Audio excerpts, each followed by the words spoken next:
Hi, folks. Hope you're doing well. It's there you go. Just turned 10 p.m. on the 30th of the 6th, 2020. Oh, well. It's been a bit drizzly today, but not too bad. Otherwise, I suppose. There was a lot of rain earlier, but then it's been okay since. But for a good walk with the doggies, I'll have to give them their tick treatment, I think, tonight. Keep Molly away from them while I do that, I think. Yeah. Anyway, okay. This video is. I was just watching the program, and in that program, there's a nasty sort of cheerleader in the school, really unfriendly woman. And one of the characters says, "Why is she like that? Has she always been like that?"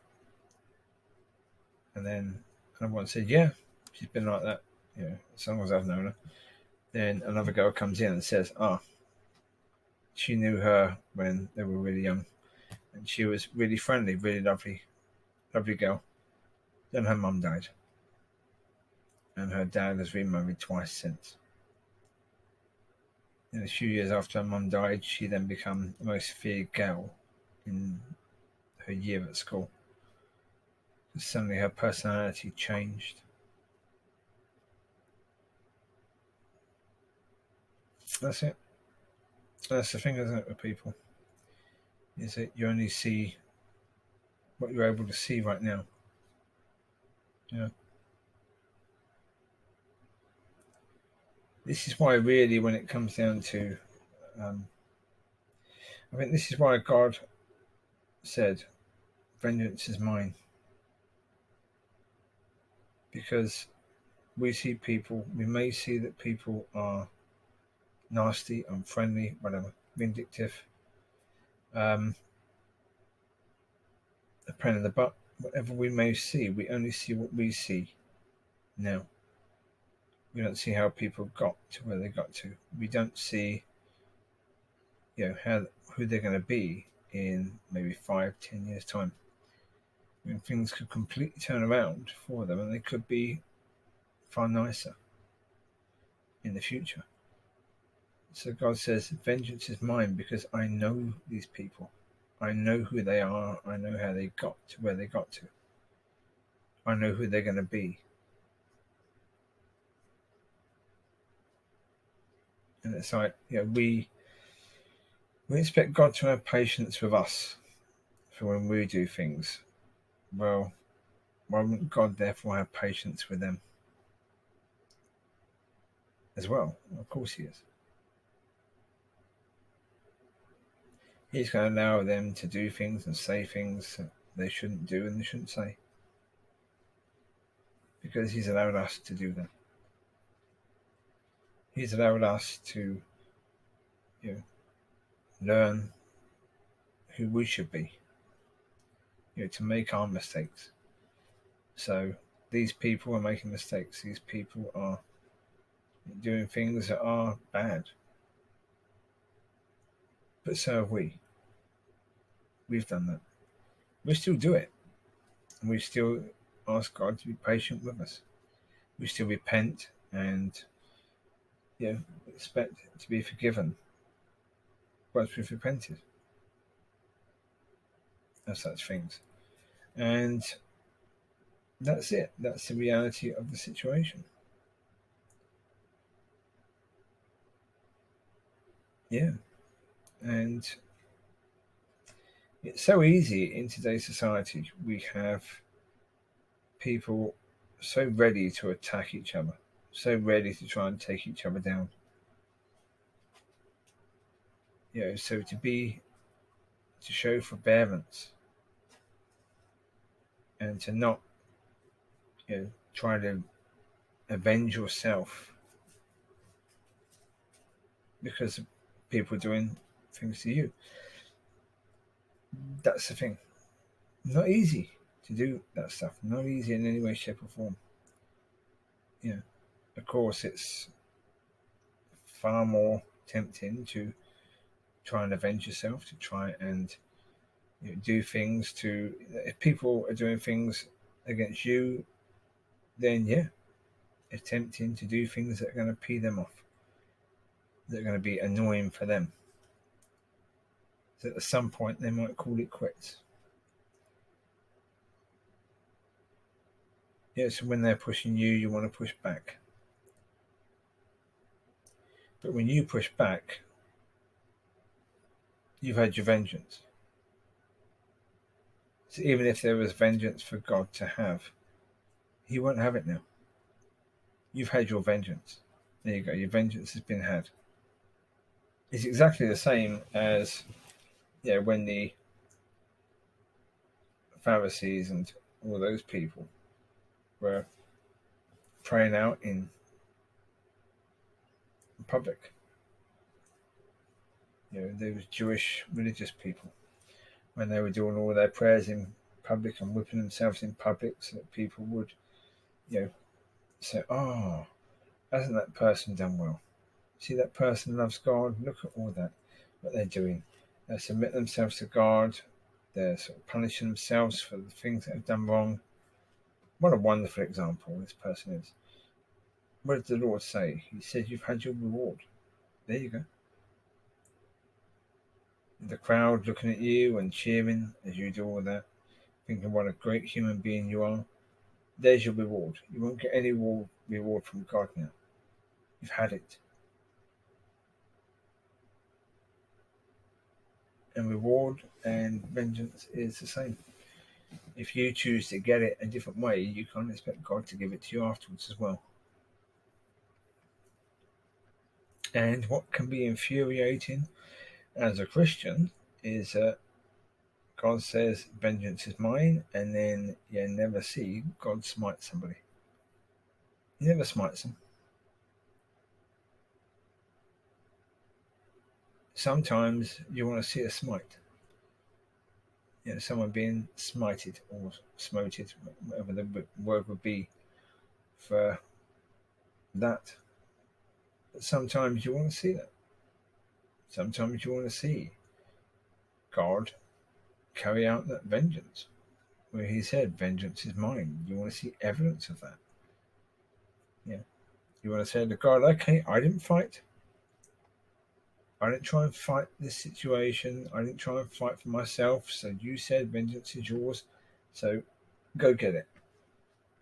And you expect God to rain down thunder and lightning upon people. Rain down plagues and pestilence. And what does God do? Nothing. Nothing.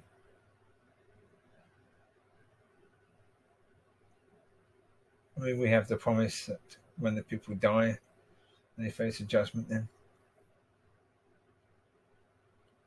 But that's no good in a number of ways. We don't want people to go to hell. That's one way. And that's not good. It's too late then.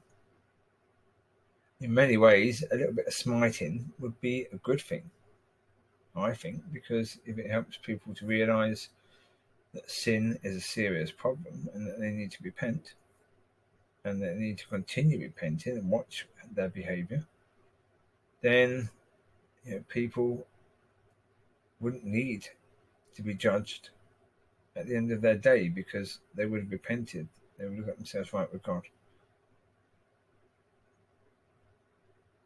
So, yeah, but that's not how it works.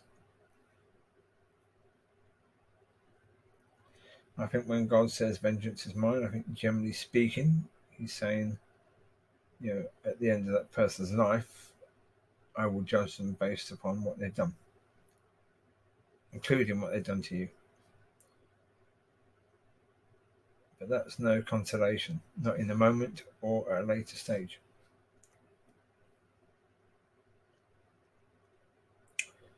But that's the thing. And that's why people are tempted to avenge themselves. At least then there's some vengeance being done.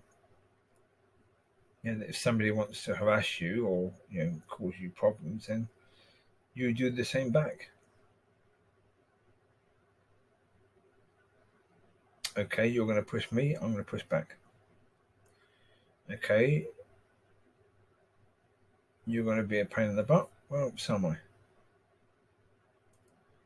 I'm going to do minimum equal to what you've done. Maybe I'll step it up a bit. But that's the thing. You do that, then if God was going to judge somebody or was going to teach them the consequences of their behavior, he won't now. It's now you that he's probably going to teach the consequences of your behavior. You've got involved in this worldly system. As I say, certainly now you look at what goes on with cancel culture, all this stuff, where, people can come after you if you've done or said something wrong. They can come after you big time. That's the reality of the situation, really. So, trying to keep your head is difficult sometimes. It really is. Trying to make the right decision, trying to, just be calm and trying to let God deal with the situation. Especially when you see no evidence that God is dealing with it. It's like we all tell God how we would prefer Him to deal with things. And then God just smiles. He's never going to take any of that seriously, not in any way, shape, or form. He just smiles. He knows, okay. That's what a child would say. Because the child doesn't have understanding.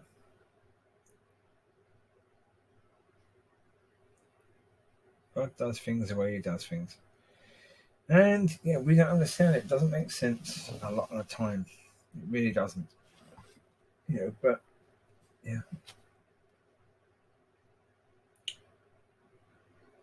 As I say, we were talking while out with the dogs about the fact that people don't seem to care about anything other than themselves nowadays. It's an incredibly self-centered society that we live in. We've seen, actually, during lockdown, people starting to look at other people now, starting to maybe care about someone else other than themselves. Because everything has been highlighted during lockdown. But there's an awful lot of selfishness, of course there is. And again, that's all part of society. That's all part of the way society goes. When you get more and more of the things that you need, and everything is cheap. Food is relatively cheap. We have comfortable beds now. We have far, far better entertainment and all this stuff. So we haven't got all these things to worry about. I was talking to him, my friend. We were walking down one of the paths, and it reminded me of something I saw on I think it's Twitter, when they were talking about a BBC program called Countryfile, where they were saying that brown-skinned people are made to feel unwelcome in the countryside. And I said to him, all that stupidity, it's all over this Black Lives Matter rubbish. And you've got all these TV channels pampering to it right now. But in reality, we live in a world where if you're poor, generally speaking, you're made to feel unwelcome in the countryside. If you roam across a field and you come across the gentry, quite often they look down upon you if you're relatively poor. They don't care whether you're pinky skinned or brown skinned. It's what you're worth. It's your value. And if you're not, incredibly rich or incredibly powerful, they don't look at you with anything other than disdain. That's the reality of the situation. It's down to your value in society.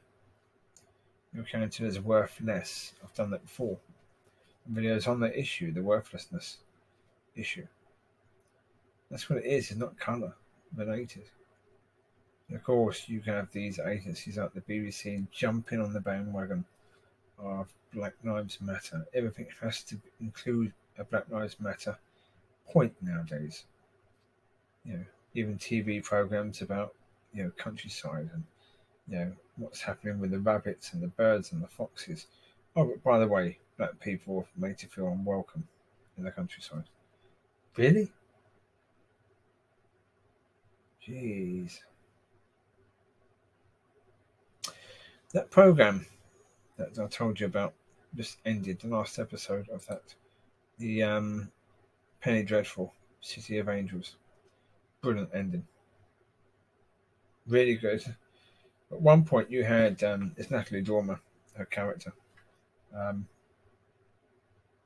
So at one point you had her as the German character trying to get this man who's quite a liberal German who doesn't want to get into all this Nazi stuff. But she's trying to get him riled up and getting into it.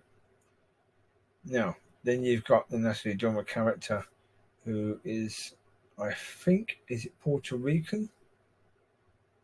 I think it's Puerto Rican.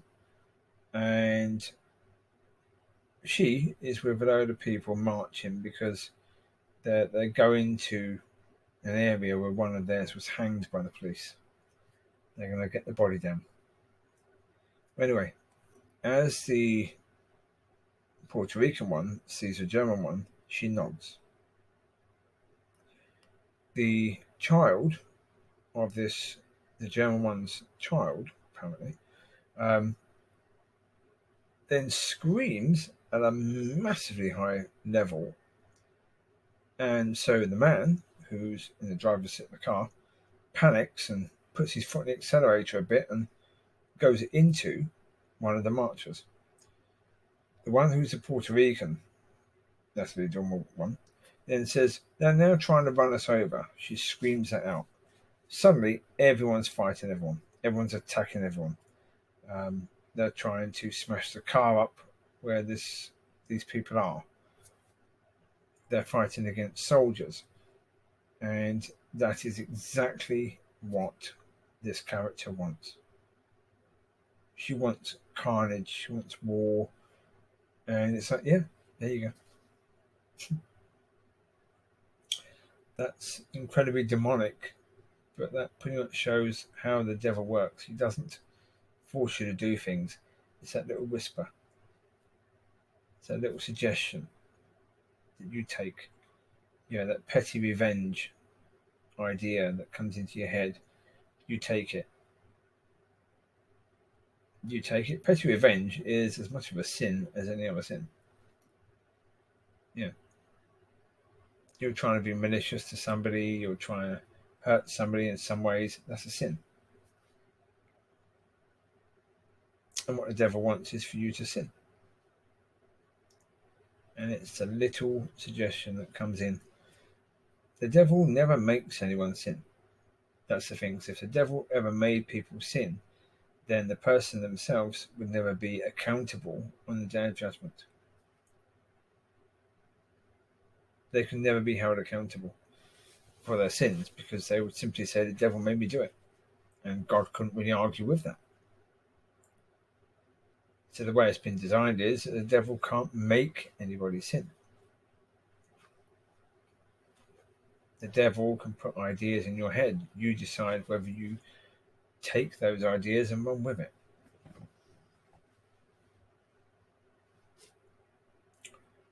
So, yeah, it's a brilliant program, that one, because you see from all these different angles. And right at the end of the program, that's the drama character who is the real sort of demonic figure. This time, not the German, not the Puerto Rican, not the secretary I think she plays. Well, it's only the 4 characters in it, but the real devil one, which is no um, pretend character, yeah, no acting involved for that demon character. It's just her as she is. Um, she was speaking to the young Puerto Rican police officer and saying that her desire is to come back in the future because at the moment people aren't ready to wage complete war against each other. But she's going to keep an eye and she's going to come back when people are ready. When nation can go against nation, when city against city, when brother against brother. And so, yeah, you can certainly see the element of that as well, really. It's quite brilliant. So, I mean, that's where the spirit of fear can come into things as well. It can cause all of these things to happen. It's usually a case where one side is scared of another side, and so therefore, all you need to do is like great leaders. You just need to rile up the people. Like Hitler was great at it. He just got the people riled up, even got the people scared of the reality if they didn't do things his way. And there you go. You had the Second World War. You had all those death camps. Yeah, not good in any way, shape, or form. But it's because at that time in Germany, certainly in Germany at that time, what the demonic forces were doing was, creating a hunger in those people. So you beat the people down because of the First World War. You beat the people down. You basically starve them of anything. You take everything they have away from them. You treat them as if they're second-class citizens. And you do that for long enough, then a Hitler character comes along, and now they've had enough. They've had enough for a number of years, and now they're ready. They're not going to apologise anymore for the First World War. So what do? They start a second. Yeah. It is amazing.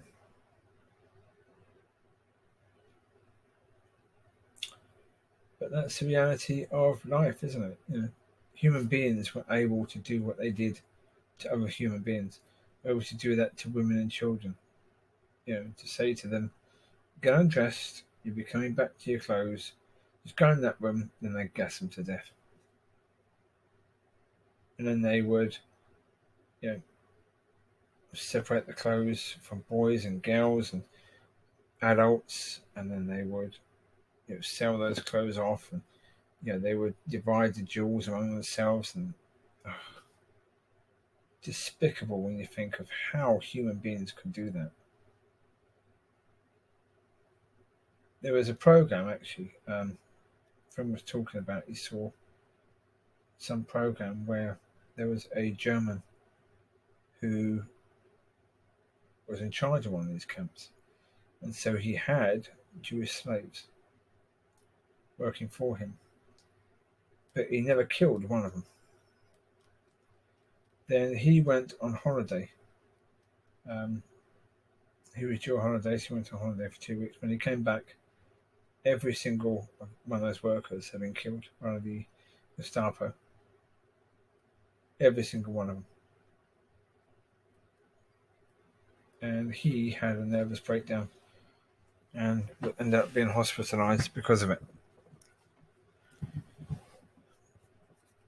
That was apparently a true story of things that were happening at that time. I mean, I said in the video the other day about we should be grateful we weren't born in the 1600s or 1700s. Well, what about 1910, 1920?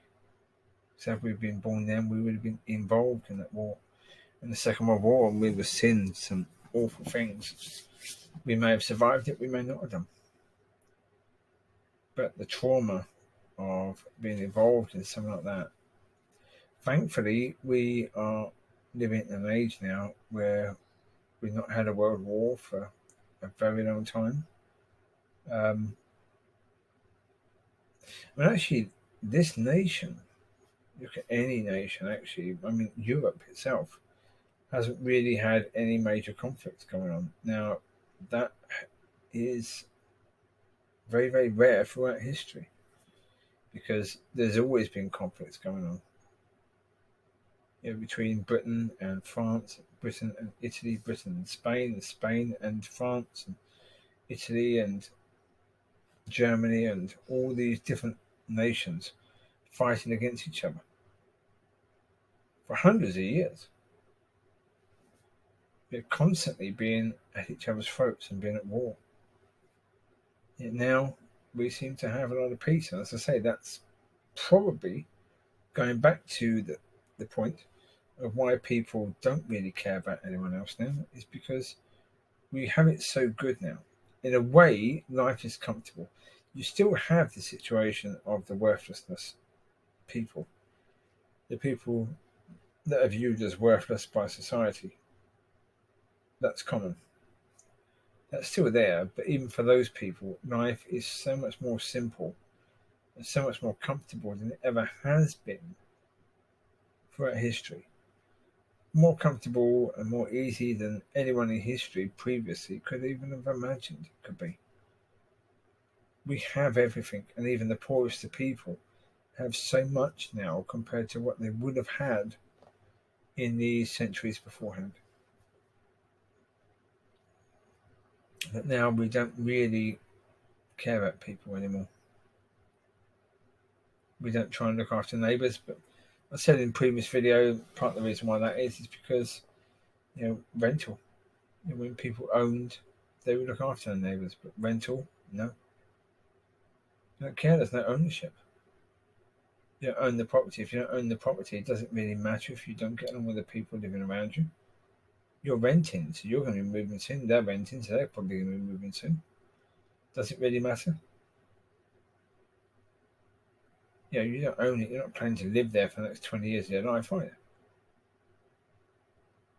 So, of course, that makes one heck of a difference towards your attitude towards not only the place you live in and the people around you, but also the city or town you live in general. Your attitude towards that is going to be very different than if you own your own property.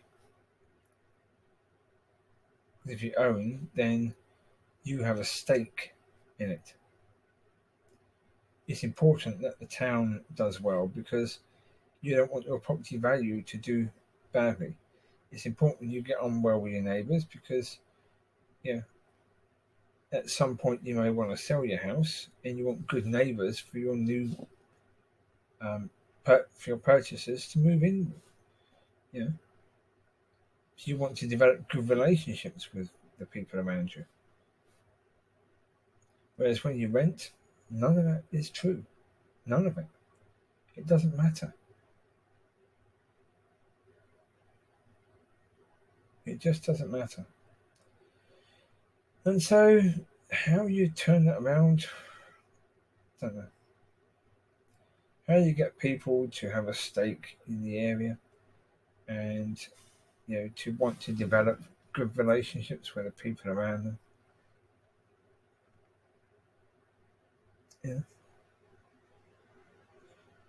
It's all gone wrong.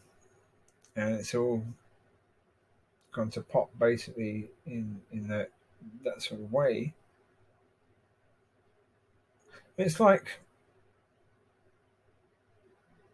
in the 1970s, certainly 60s, 70s, and before that, you had the coal mines, you had the community of coal mines. And the people in those communities got along very, very well. They did the same job, or they did a job supporting that. Now, when all that got closed down, and rightly so, nothing was really done with those communities to bring any sort of work back in that can maybe grow the community again. And so therefore all those people that were all part of the same community are now very much not anymore. So all of this has made a difference. Yeah, obviously, if the church starts functioning and starts doing well, and people start to realize that Christianity is real and that God is real, that God loves them, and etc., etc., etc., etc., etc., then you probably will have people being nicer to each other. People making more of an effort with each other, even people taking care of where they live. It will happen a lot more. Um,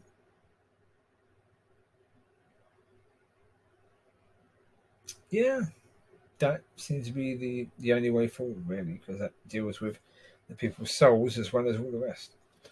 Yeah, and that's the most important part, isn't it? Yeah, knowing that people, when they die, they're going to go to heaven, not hell. Because really, it doesn't matter what people do to you. Whatever someone's done to you, whatever someone's done, to imagine that person having an eternity in hell, even for what they've done to you, or more, or worse, 10 times, 100 times, 1,000 times, it doesn't equate, does it? Really. So why on earth we want to put each other through a mini hell on occasion? I don't know. I don't know. That doesn't make sense. Why do we want to do that? Mini hell is not a useful thing to do to another human being. It's far more likely if you have a habit of wanting to put people through that sort of stuff, then you will yourself spend eternity in the real hell. Because if you have a life habit of giving hell to other people, then you are going to spend your life in hell, your eternity. You might not spend your life there, but your eternity will be spent there. That takes us back to the point earlier. Always comes full circle, doesn't it? So yeah,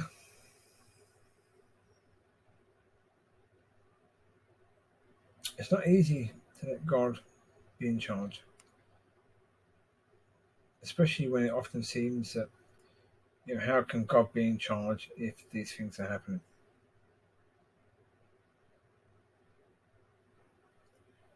In the end, for a Christian, you have no other choice at all. You don't. You being in charge? Have you tried being in control of your own life? How did that work? You gave your life to God, didn't you?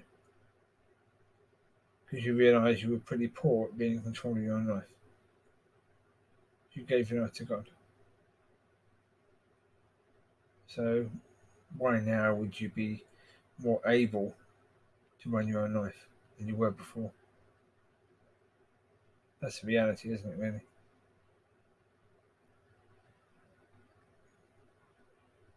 So don't expect God to perform vengeance for you, anything like that.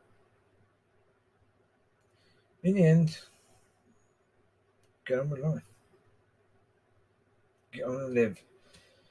Yeah, with guidance from God.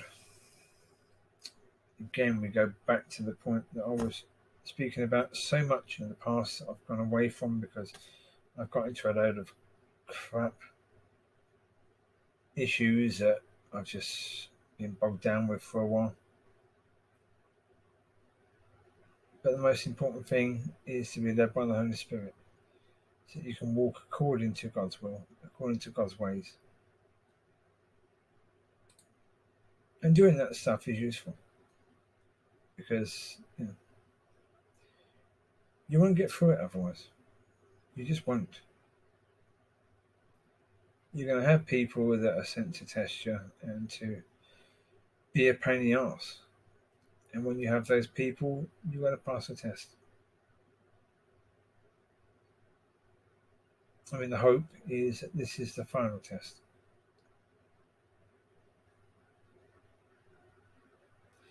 So, yeah, you do what you can do in life, but be led by the Holy Spirit.